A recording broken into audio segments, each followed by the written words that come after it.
Em nome do Pai, do Filho e do Espírito Santo. Amém. O capítulo 21 do livro do Gênesis fala-nos como que do início do cumprimento da promessa de posteridade feita por Deus a Abraão. Isto porque trata do nascimento de Isaque, o filho da promessa. Diz assim o versículo 1: O Senhor visitou Sara, como ele tinha dito, e cumpriu em seu favor o que havia prometido. Deus, preste atenção nessa informação, cumpriu o prometido. Sara concebeu e, apesar de sua velhice, deu à luz um filho a Abraão, no tempo fixado por Deus. Abraão pôs o nome de Isaque ao filho que lhe nascera de Sara. Isaque significa Deus fez rir, fazendo alusão ao riso de admiração que teve Abraão quando aqueles mensageiros de Deus lhe anunciaram que ele seria pai já na sua velhice. Riso que Sara teve ouvindo do lado de fora da tenda esta informação trazida ali por aqueles emissários de Deus. E passados 8 dias do seu nascimento, circuncidou-o, como Deus lhe tinha ordenado. A circuncisão, lembre-se que a circuncisão, ela passou a ser o sinal da aliança, que o homem do povo escolhido de Deus traria em sua própria carne. Sinal da aliança que Deus firmou gratuitamente, de modo unilateral, com Abraão e sua descendência, isto é, com o seu povo escolhido. Por isso, se ali no versículo 1, Deus cumpriu o que havia prometido, isto é, fez com que Sara concebesse, aqui Abraão cumpre a ordem de Deus, isto é, circuncida o menino no 8º dia, como aparece ou já vimos em aulas passadas. Abraão tinha 100 anos quando nasceu o seu filho Isaque.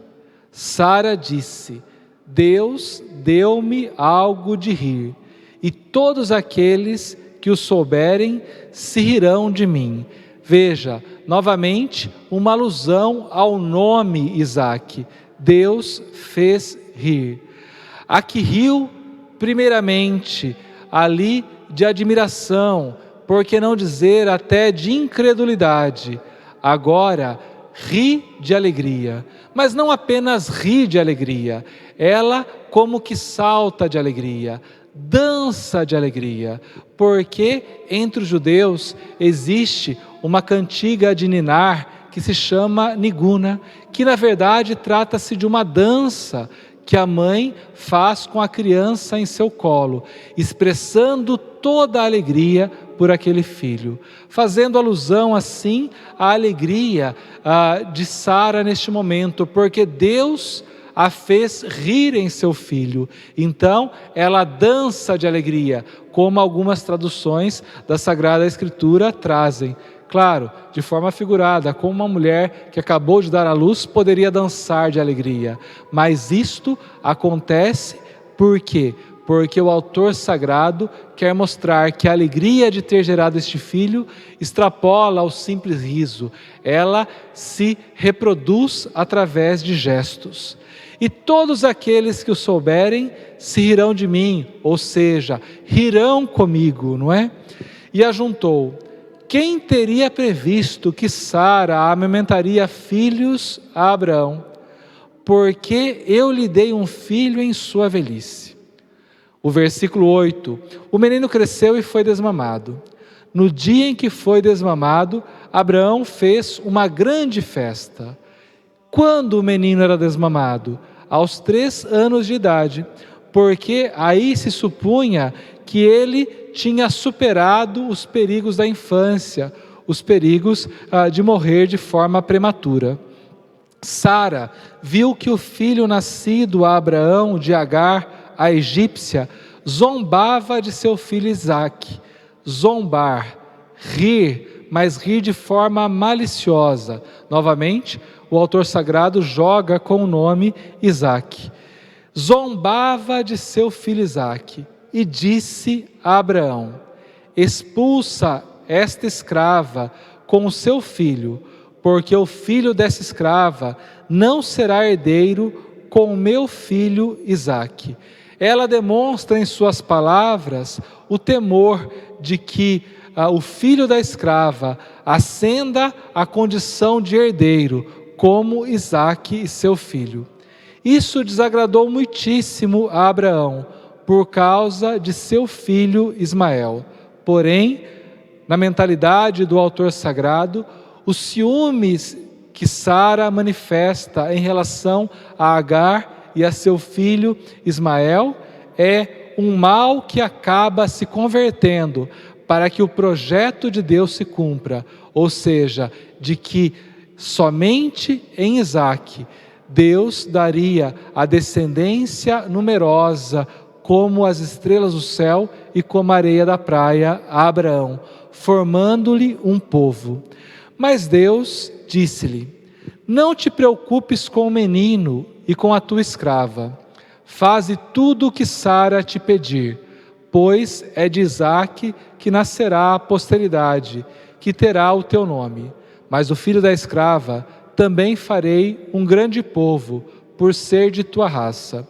E daí, o versículo 14 é como que uma variação do capítulo 16, porque continua o mesmo relato de Agar sendo expulsa ali da presença de Abraão e de Sara. No dia seguinte, pela manhã, Abraão tomou o pão e um odre de água e deu-os a Agar, colocando-os às suas costas, e despediu-a com seu filho. Ela partiu errando pelo deserto de Bersabeia, novamente, como aconteceu ali no capítulo 16. Acabada a água do odre, deixou o menino sob um arbusto e foi assentar-se em frente, à distância de um tiro de flecha, porque dizia a ela: não quero ver morrer o menino. Ela sentou-se, pois, em frente e pôs-se a chorar, a chorar. Deus ouviu a voz do menino, e o anjo de Deus chamou Agar do céu, dizendo: que tens, Agar? Nada temas, porque Deus ouviu a voz do menino, do lugar onde ele está, fazendo alusão ao nome Ismael, que significa Deus ouviu. Ouviu a voz do menino, ouviu o clamor daquele que é desvalido, do pequenino, daquele que só tem Deus a seu favor. O pranto da mulher Agar e do filho Ismael contrasta com a brincadeira que o autor sagrado interpreta até como maliciosa, lá das duas crianças, de Ismael e de Isaque. Contrasta com a brincadeira, mas o choro chega ao céu e Deus consola então aqueles que estão desvalidos. Levanta-te, toma o menino e segura-o pela mão, porque farei dele uma grande nação. Então, por ser descendente do patriarca, a quem havia sido prometida uma grande posteridade, também este filho será uma grande nação. Deus abriu-lhe os olhos, e ela viu um poço, onde foi encher o odre, e deu de beber ao menino. Deus esteve com este menino, ele cresceu e habitou no deserto, e tornou-se um hábil flecheiro, e habitou no deserto de Farã, e sua mãe tomou para ele uma mulher egípcia. E daí, a partir do versículo 22, nós vemos uma variação, uma continuidade também do capítulo 20, desenvolvendo este capítulo 20, porque aqui mostra que Abimeleque propôs um pacto a Abraão, quando devolveu sua mulher Sara, que havia levado para o seu harém e deu a ele rebanhos. Por aquele tempo, Abimeleque, acompanhado de Ficol, general de seu exército, disse a Abraão: Deus está contigo em tudo o que fazes. Jura-me, pois, pelo nome de Deus, que não me enganarás, nem a mim, nem a meus filhos, nem aos meus descendentes, mas que usarás para comigo e com a terra onde habitas, da mesma benevolência que eu te tenho testemunhado. Eu juro, respondeu Abraão. E daí o versículo 25. Mas Abraão queixou-se a Abimeleque por causa de um poço que os seus homens lhe tinham tirado à força. Por que ele se queixa? Porque ele é um peregrino nesta terra, porque ele é um beduíno vivendo ali naquela região. E para um beduíno é muito importante um poço. Por quê? Porque é vital para o seu rebanho. A queixa, então, se dá justamente por esse motivo. Daí responde a ele Abimeleque: ignoro quem tenha feito isso. Tu mesmo nunca me dissestes nada a esse respeito, e só hoje estou ouvindo falar disso. Abraão então tomou ovelhas e bois, e deu-as a Abimeleque, e fizeram aliança entre si. Abraão pôs à parte 7 ovelhas do rebanho, que significam, disse-lhe o rei: estas 7 ovelhinhas que pusestes à parte, respondeu Abraão, aceitarás de minhas mãos estas 7 ovelhas, como testemunho de que eu cavei este poço. Por isso, deu-se àquele lugar o nome de Bersabeia. Bersabeia, que significa poço do juramento, isto é, do juramento que Abimeleque fez, de que foi Abraão quem cavou aquele poço. Ou então pode ser interpretado também como o poço das 7 ovelhas, visto que as 7 ovelhas é que firmaram este pacto. Porque ambos ali tinham jurado. Foi assim que fizeram aliança em Bersabeia. Depois disso, voltou Abimeleque para a terra dos filisteus. Um detalhe: os filisteus ainda não habitavam a terra prometida.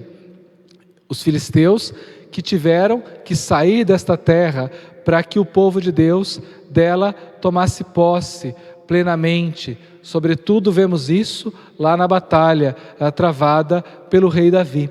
Os filisteus não viviam na terra neste momento, mas é claro, já está o autor sagrado fazendo alusão do momento em que, historicamente, eles estavam na terra prometida e tiveram que ser dali retirados para que o povo de Deus dela tomasse posse. Os filisteus com Ficol, general de seu exército. Abraão plantou uma tamareira em Bersabeia, invocou ali o nome do Senhor, Deus da eternidade. Abraão habitou muito tempo na terra dos filisteus. Uma tamareira. Se em outros momentos ele edificava um altar, agora plantar a tamareira traz o mesmo significado. É uma espécie de árvore sagrada, como se fosse um altar, da onde ele eleva um culto a Deus, ao Deus da eternidade, visto que Deus ainda não havia revelado o seu nome, só o fará a Moisés ali no livro do Êxodo. Peço a você que, preparando-se para o nosso próximo encontro, faça a leitura prévia do capítulo 22 do livro do Gênesis. Desça sobre vós a bênção do Deus Todo-Poderoso, que é Pai, Filho e Espírito Santo. Amém.